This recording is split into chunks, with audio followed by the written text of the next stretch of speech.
ஜெயலலிதா அம்மையார் ஆட்சி காலத்தில் அமைச்சராக இருந்தவர் திரு ஓ பன்னீர்செல்வம் அவர்கள் அனைத்திந்திய அண்ணா திராவிட முன்னேற்ற கழகத்தின் ஒருங்கிணைப்பாளராக இருந்தபோது இவர் துணை ஒருங்கிணைப்பாளராக இருந்தவர். திரு எடப்பாடி பழனிசாமி அவர்கள் அதிமுகவில் துணை பொதுச் செயலாளராக இருப்பவர். அனைத்திந்திய அண்ணா திராவிட முன்னேற்ற கழகத்தின் மூத்த தலைவர். 1980ஆம் ஆண்டிலிருந்தே கட்சி பணியாற்றி பொறுப்பு வைத்தவர். முன்னாள் அமைச்சர் திரு கே.பி. முனுசாமி அவர்கள் 1952ஆம் ஆண்டு ஜூன் மாதம் 7ஆம் தேதி காவிரிப்பட்டினம் என்ற ஊரில் பிறந்தார். ஆரம்ப காலத்திலிருந்தே எம்ஜிஆர் அவர்கள் மீது ஈர்ப்பு ஏற்பட்டு அனைத்திந்திய அண்ணா திராவிட முன்னேற்ற கழக கட்சியில் பணியாற்றினார். இவர் திறம்பட பணியாற்றியதன் காரணமாக முக்கியமான பொறுப்புகள் இவருக்கு ஆரம்பத்திலிருந்தே வழங்கப்பட்டன. ஆரம்ப காலகட்டத்தில் காவேரிப்பட்டினம் பேரூர் அதிமுக செயலாளராக இருந்த இவர் மாவட்ட செயலாளர் என பதவி உயர்ந்தார். கிருஷ்ணகிரி மக்களவை உறுப்பினராகவும் ஒருமுறை தேர்ந்தெடுக்கப்பட்டார். 1991ஆம் ஆண்டு நடைபெற்ற தமிழ்நாடு சட்டமன்ற தேர்தலில் போட்டியிட்டு வெற்றியும் பெற்றார். அதேபோன்று 2001ஆம் ஆண்டு தேர்தலில் போட்டியிட்டு வெற்றி பெற்றார். காவிரிப்பட்டினம் தொகுதியில் இருந்தும் 2011ஆம் ஆண்டில் கிருஷ்ணகிரி தொகுதியிலிருந்தும் தேர்ந்தெடுக்கப்பட்டு தமிழ்நாடு அமைச்சரவையில் நகராட்சி நிர்வாகம் மற்றும் ஊரக வளர்ச்சித்துறை அமைச்சராக பணியாற்றி வந்த நிலையில் 2014இல் அமைச்சரவையிலிருந்து நீக்கவும் பட்டார். 2021ஆம் ஆண்டு நடைபெற்ற சட்டமன்ற தேர்தலில் அண்ணா திராவிட முன்னேற்ற கழகம் சார்பில் வேப்பனவள்ளி தொகுதியிலிருந்து வெற்றி பெற்று தமிழ்நாடு சட்டமன்ற உறுப்பினரானார். இதனால் 3ஆம் தேதி ஏப்ரல் மாதம் 2020ஆம் ஆண்டு தான் வகித்த மாநிலங்களவை உறுப்பினர் பதவியிலிருந்து மே 10, 2021 அன்று இவர் ராஜினாமா செய்து விலகினார். 1980ஆம் ஆண்டிலிருந்து அனைத்திந்திய அண்ணா திராவிட முன்னேற்ற கழகத்தில் பணியாற்றிய இவர் ஜெயலலிதா அம்மையார் ஆட்சி காலத்தில் பல துறைகளில் அமைச்சராக திறம்பட செயல்பட்டார். அதன் பிறகு ஜெயலலிதா அம்மையார் மறைவுக்கு பிறகு அண்ணா திராவிட முன்னேற்ற கழகத்தில் பல குழப்பங்கள் நிகழ்ந்தன. அண்ணா திராவிட முன்னேற்ற கழகத்தை யார் வழி நடத்துவது என்ற குழப்பம் ஏற்பட்ட போது அனைவரும் சசிகலா அம்மையார் வேண்டும் என கேட்டுக்கொண்டனர். இதனால் சசிகலா அம்மையார் அனைவருடைய அனுமதியோடும் ஆதரவோடும் பொதுச் செயலாளர் ஆக்கப்பட்டார். இந்த நிலையில் முதலமைச்சரும் சசிகலா அம்மையார் தான் வர வேண்டும் என பலர் கோரிக்கை விடுக்க OPS அவர்கள் கட்சியிலிருந்து விலகி தர்ம யுத்தம் நடத்தினார். அப்போது OPSின் ஆதரவாளராக கே.பி. முனுசாமி செயல்பட்டார். இதனால் அதிமுகவில் பயங்கர பிளவு ஏற்பட்டது. இவர் மட்டுமல்லாது இவருடன் 12 MLAக்களும் OPSுடன் இணைந்தனர். இந்த இக்கட்டான நிலைமையில் அதிமுக ஆட்சி கவிழும் என்றும் பேசப்பட்டது. ஆனால் சசிகலா அம்மையாருக்கு சொத்து குவிப்பு வழக்கில் தீர்ப்பு வந்தனால் சிறை செல்ல வேண்டிய சூழல் வந்தது. இந்த நிலைமையில் அதிமுகவை அடுத்து யார் ஆளுவது, ஆட்சிக்கு யார் வருவது என்ற நிலை ஏற்பட்ட போது சசிகலா அம்மையாரை அனைத்து MLAக்களையும் கூவத்தூரில் ஒருங்கிணைத்து அதற்கு முன்பு யார் என்றே தெரியாமல் இருந்த திரு எடப்பாடி பழனிசாமி அவர்களை முதலமைச்சராக அறிவித்தார். இவர் முதலமைச்சராக அறிவித்த பிறகுதான் எடப்பாடி பழனிசாமி என்பவர் அதிமுகவில் அமைச்சராக இருக்கிறார் என்றும் அதிமுக தொண்டர்களுக்கும் தெரியும், தமிழ்நாடு மக்களுக்கும் தெரியும். அந்த அளவுக்கு எடப்பாடி பழனிசாமி அவர்களை முதலமைச்சர் ஆக்கிய பெருமை சசிகலா அம்மையாரை சேரும். அதே நேரத்தில் கட்சியை வழிநடத்த திரு டிடிவி தினகரன் அவர்களை துணை பொதுச் செயலாளராக்கி சிறை சென்றார்.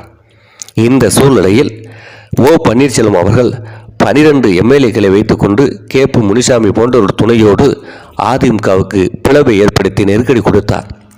இந்த நிலையில்தான் RK நகர் இடைத்தேர்தல் வந்தது.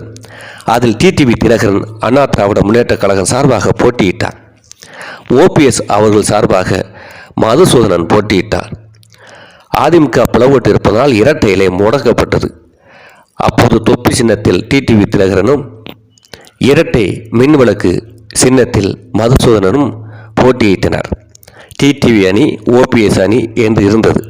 அப்போது எடப்பாடி பழனிசாமி மற்றும் அத்தனை அமைச்சர்களும் முன்னாள் அமைச்சர்களும் டிடிவி தினகரன் அவருக்கு தொப்பி சின்னத்தில் RK நகரில் பிரச்சாரம் செய்தார்கள். OPSின் ஆதரவாளராக இருந்தவர்கள் கே.பி. முனுசாமி போன்றவர்கள் மதுசூதனுக்கு இரட்டை மின்விளக்கு சின்னத்தில் வாக்கு சேகரித்தார்கள். இந்த சூழ்நிலையில் பண பரிவர்த்தனை காரணமாக RK நகர் சட்டமன்ற இடைத்தேர்தல் நிறுத்தப்பட்டது. இதற்கிடையில் டிடிவி தினகரன் அவர்களுக்கும் எடப்பாடி பழனிசாமி அவர்களுக்கும் கருத்து வேறுபாடு ஏற்பட்டது.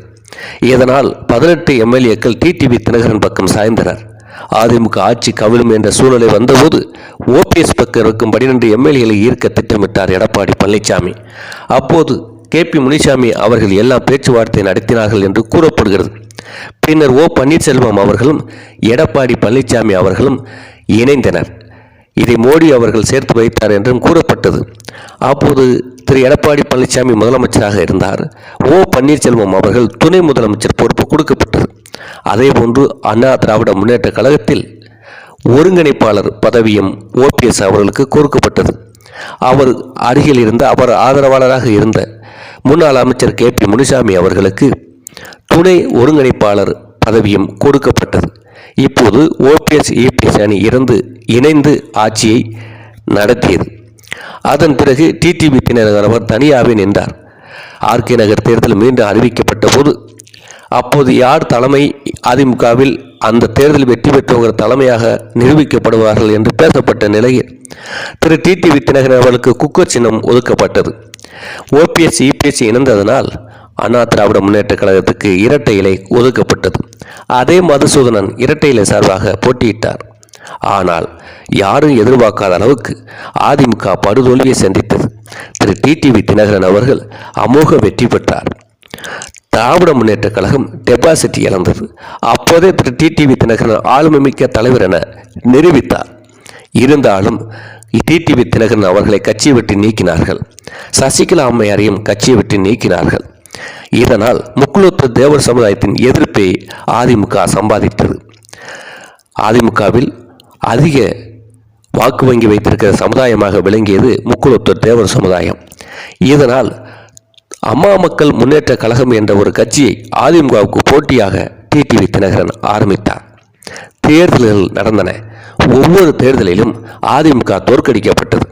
திரு TTV தினகரனுடைய கட்சி 5% 6% வாக்குகள் அதிமுக தொண்டர்களின் வாக்குகளை வைத்திருப்பதால் அதிமுக வெற்றி பெற முடியவில்லை. இன்று வரை திரு எடப்பாடி பழனிசாமி தலைமையின் கீழ் 10 தேர்தல்களில் அதிமுக படுதோல்வியை சந்தித்து விட்டது. இந்த சூழ்நிலையில் திரு OPS அவர்களையும் அதிமுக விட்டு திரு எடப்பாடி பழனிசாமி நீக்கினார். இவ்வாறு முக்குளத்தூர் தேவர் சமுதாயத்தின் முக்கிய தலைவர்களாக பார்க்கப்பட்ட சசிகலா அம்மையார், TTV தினகரன், பன்னீர்செல்வம் போன்றோரை நீக்கியதால் தென் மாவட்டங்களில் ஒட்டுமொத்த முக்குளத்தூர் தேவர் சமுதாய வாக்கையும் திரு எடப்பாடி பழனிசாமி தலைமையிலான அதிமுக இழந்துவிட்டது. இதன் விளைவாகத்தான் தற்போது 2024 பாராளுமன்ற தேர்தலில் 7 தொகுதியில் அதிமுக டெபாசிட் இழந்தது. 12 தொகுதியில் 3ஆம் இடத்துக்கு தள்ளப்பட்டது. பல இடங்களில் சீமான் கட்சியோட பின்னுக்கு தள்ளப்பட்டது. புரட்சித் தலைவர் MGR, ஜெயலலிதா அம்மையார் போன்ற பெரும் ஆளுமைகள் ஆட்சி புரிந்த அந்த கட்சி இவ்வளவு படுமோசமான தோல்வியை அடைந்த பிறகும் KP முனிசாமி போன்ற மூத்த தலைவர்கள் கட்சி ஒருங்கிணைப்பு பற்றி பேசாதது அதிமுக தொண்டர்களையே குழப்பத்தையும் மக்களிடம் அதிமுக மீது அவநம்பிக்கையையும் ஏற்படுத்தியுள்ளது. இந்த சூழ்நிலையில் முன்னாள் அமைச்சர்கள் 6 பேர் திரு செங்கோட்டையன் அவர்கள், சண்முகம் அவர்கள், SP வேலுமணி, தங்கமணி, KP அன்பழகன், நத்தம் விஸ்வநாதன் போன்ற 6 முன்னாள் அமைச்சர்கள் எடப்பாடி பழனிசாமி அவர்களை சந்தித்து கட்சியை ஒருங்கிணைக்க வேண்டும், TTV தினகரன், சசிகலா அம்மையார், OPS அனைவரும் ஒன்று சேர வேண்டும் என்று பேசியதாக தகவல்கள் வந்தன. அதனால் அதிமுக தொண்டர்கள் கட்சி ஒருங்கிணையும் என்று உற்சாகத்தில் இருந்தார்கள். ஆனால் இன்றும் அதிமுக ஒன்றிணைவதாக தெரியவில்லை. இந்த சூழ்நிலையில் KP முனிசாமி போன்ற மூத்த தலைவர்கள் அதிமுக வெற்றிக்கு என்ன யோசிக்க வேண்டும் என்ற நடவடிக்கை எடுக்காமல் இருப்பதுதான் வேடிக்கையாக இருப்பதாக அரசியல் விமர்சகர்கள் கூறுகிறார்கள். இதே நிலைமையில் 2026 தேர்தலை சந்தித்தால் அதிமுக பிளவுபட்டிருப்பதால் கூட்டணிக்கு எந்த கட்சியும் வராது. அந்த சூழ்நிலையில் அதிமுக தனித்து போட்டியிடும் சூழலில் பல இடங்களில் டெபாசிட் வேண்டிய சூழல் வரும். குறிப்பாக தென் மாவட்டங்களில் முக்குளத்தூர் தேவர் சமுதாய வாக்குகள் அதிகம் இருக்கும் பகுதிகளில் அதிமுக படுதோல்வியை சந்திக்கும் என்றும் பல தொகுதிகளில் டெபாசிட் இழக்கும் என்றும் கூறப்படுகிறது. ஆகவே 2026 சட்டமன்ற தேர்தலில் அதிமுக பிளவுபட்ட அதிமுகவாக இல்லாமல் ஒன்றிணைந்த அதிமுகவாக இருந்து போட்டியிட்டு கூட்டணி அமைத்தால் ஆட்சிக்கு வரவும் வாய்ப்பு இருக்கிறதாக அரசியல் விமர்சகர்கள் கூறுகிறார்கள். ஆனால் KP முனிசாமி போன்ற மூத்த தலைவர்கள் அது பற்றி யோசிக்காமல் மேலும் மேலும் கட்சியை பின்னுக்கு தள்ளி வருவதாக குற்றச்சாட்டுகள் எழுந்து வருகின்றன. எது எப்படியோ ஜெயலலிதா அம்மையார், MGR அவர்கள் மீது அதிமுக தொண்டர்கள் மட்டுமல்ல, பொதுமக்களும் பற்றும் மரியாதையும் வைத்திருந்தார்கள். பொதுமக்களுடைய கோரிக்கையும் அதிமுக தொண்டருடைய கோரிக்கையுமே அதிமுக ஒன்றிணைய வேண்டும் என்பதுதான். அதிமுக ஒன்றிணைந்து மீண்டும் கம்பீரமாக தேர்தலை சந்தித்து ஆட்சிக்கு வர வேண்டும் என்பதுதான் அனைவருடைய நோக்கமாக இருக்கிறது.